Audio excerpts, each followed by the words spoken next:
Welcome back, everybody, to another episode of the Talking with Heroes talk show program. I am Bob Calvert, the founder and host.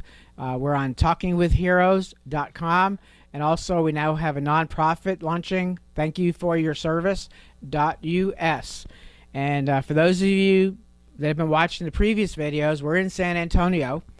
I'm here at the Stephen A. Cohen Military Family Clinic at Endeavors. And so far, we've had some, amazing stories. And those of you that have been watching me for even just the last 5 years, where I've interviewed over 100 military support groups, most of those organizations were led or being assisted by veterans, vets helping vets. And we're finding the same thing here at this clinic. So what I'd like to do is introduce you now to 24-year Air National Guard veteran, Scott Rheinschmidt. Yes, sir. And he is a clinician here. And so, first of all, thank you for your service. My pleasure. Thank you for taking the time to talk with us. My pleasure. So why don't you talk a little bit about yourself, start out with your Air National Guard service. Okay, I joined the Air National Guard back in 1981 as a weekend warrior, and did that for about 4 years, and then got an opportunity to go full-time as an Air National Guard technician. So I wore the suit for another 20 years, full-time service in the Air National Guard, and then actually retired in 2005. So I had a great career. I got about a bazillion highlights of my career that I could discuss, and the one that I always share that's probably my most favorite is that on one of my deployments was to England, and I got to find the airfield that my father flew from during World War II. And so I was actually 50 years to the year, I was actually able to stand on the runways of the old airfield where my father went on missions to Germany as a tail gunner on a B-17. And my father was still alive at that time, so I was able to take pictures back and share that with him. That meant a lot. It really did, and I guess the coolest part was I got to sit in the same pub that he sat in and had a beer and signed a log showing that I was from, a veteran from World War II.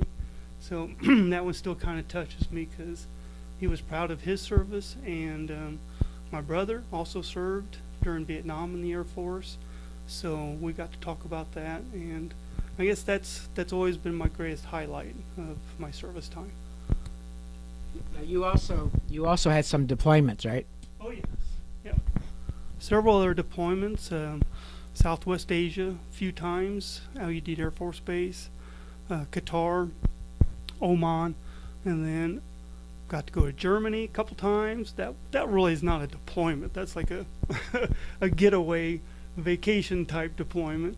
The one in England, and then of course got to travel around rescuing downed aircraft from time to time because I was in aircraft maintenance. So I've been to Panama City and lots of places around the country. So what led you here? Well, what led me here was while I was still serving, I was actually involved in some ministry at my local church because my pastor was the local chaplain at our Air National Guard unit, and he got me involved in this caregiving, grief type ministry work. And then I started running into some of my fellow veterans, especially Army National Guard troops that went to Iraq early on in the war, and they were seeking some support, and it was really more support than I was able to provide. I could work with grief and those kind of things, but I just didn't really know how to help. So I told myself, as many of us military types do, I need to get better. I need to learn more, and I want to be able to help more. So when I was able to retire in 2005, I went back to graduate school here in San Antonio. I was in Illinois, so we moved here lock, stock, and barrel, whole family, and I started up graduate school to become a professional counselor.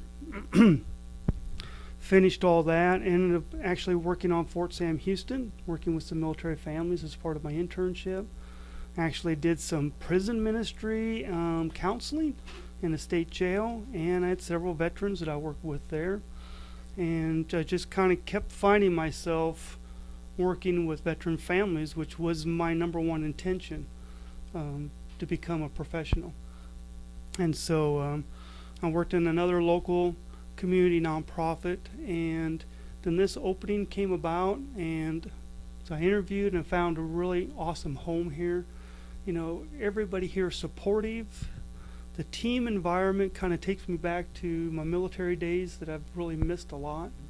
And everybody here is just working together every day on anything that comes up to be supportive of our clients and each other. So I've been here for just about a month, but it seems like I've known everybody for years. And that's just a huge feeling for me. So kind of a long story, but I'm so glad to be here, and I can't think of a better place that I could find to serve. So just in your month here, do you have any short testimonies maybe you could share? Maybe not last names, No, but no. nope? Yeah, Okay. testimonies. Sure. So far here, I've worked with lots of different folks, veterans from Marine Corps, Army, Air Force, National Guard, family members, kiddos of family members already. And, you know, no two stories are the same. I've been very touched so far, more so than I guess I expected to, which I should know better. But some of the stories that I've already heard have touched me greatly. And I guess I don't know if there's one that's more difficult than another, but adjusting, there was one the other day that was adjusting back to civilian life. And that's difficult for any of us that have been in camouflage for 24 years, to not wear camouflage anymore and to fit into, you know, other agencies and society overall. And that is a challenge for many of us. I felt that challenge myself. I think I kept myself extra busy and then moved my whole family lock, stock, and barrel, so that took a lot of time. And like many, kind of ramped myself into doing a lot of stuff and staying busy. And my one question to this veteran was, did you ever have a moment where you could just like breathe and say, it's finished? Been there, done that, moving on. And that particular veteran had not yet had that moment. I said, I'm not sure that I ever did. I said, we actually kind of worked that moment in our session. And I think that was powerful. And it's just one of those moments that kind of touched me, and I think touched my clients. So lots of challenges, and one of my messages is always in my counseling is that this is not about fixing things as much as it is about self-improvement. And that's my approach to counseling, is that I prefer to think of self-improvement, which I continue to do for myself as well. I should write that down, so I put that on as a quote. So it sounds like, and again, I've heard this so many times with veterans, I love this, but you're here, you're talking with the veteran's benefiting, but you are too. Oh, absolutely. Yeah, absolutely. I mean, every relationship I develop with a client enhances my own life. And that was, I've shared with a lot of folks that I grew up in a small town in Iowa with not much cultural diversity. And so the military really changed that. Even going just to Illinois in a guard unit, there was the diversity that was just, to me, is awesome. And so I think that's been one of my best personal growth opportunities, was to get to know folks from different backgrounds, different cultures. And now here, even more so, because I've worked now with folks from Korea, Vietnam, Russia. It's growing, and I just love that. And so that's just the greatest part, I think, is my own personal growth as well. So each relationship is unique and an opportunity. That's the way I see it. Well, thank you for sharing all of this. So people watching right now, they go to endeavors.org/MFC, which is Military Family Clinic. So they get in that website. What should they be looking for, like as far as to get help? Is there a particular link or Phone number. phone number? Want to give the phone number? Find the phone number. Call the phone number. Our folks are all set up here to take calls and help folks find just what they're looking for. And oftentimes it's for other issues, and that's cool. I mean, that's another beautiful thing about this Cohen Clinic here is all of our folks here are to help with whatever the need is. So call the number, ask for some support, and they'll make sure the folks that take our phone calls will make sure you get to the right person. So before we close the program, would you like to give a shout out to our men and women still serving around the world? Oh, yeah. Wish I was there. Yes. Keep doing what you're doing. I think my number one message is if you feel you need some support, get some support. That's what it's about. I mean, we've trained in so many other ways and to do so many things, and we've always asked for help in so many other jobs and ways, physical training, staying fit.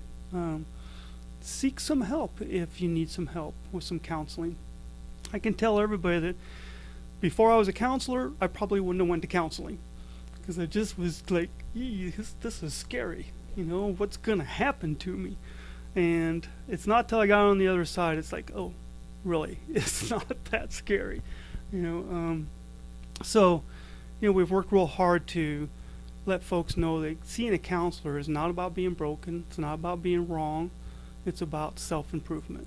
Because sometimes we run into situations and challenges that we just don't have the skill set, to deal with. So that's what I've trained for, and my fellow counselors is here with a special skill set to help deal with challenges and help make self-improvement. Great. Well, thank you again for your service, and thank you for continuing to serve. Appreciate that very much. Great to meet you. Great to meet you too. Thank you. So folks, again, to our men and women who are serving right now around the world, especially if you're in harm's way, we look forward to you coming back. Be safe, stay alert, and get back here.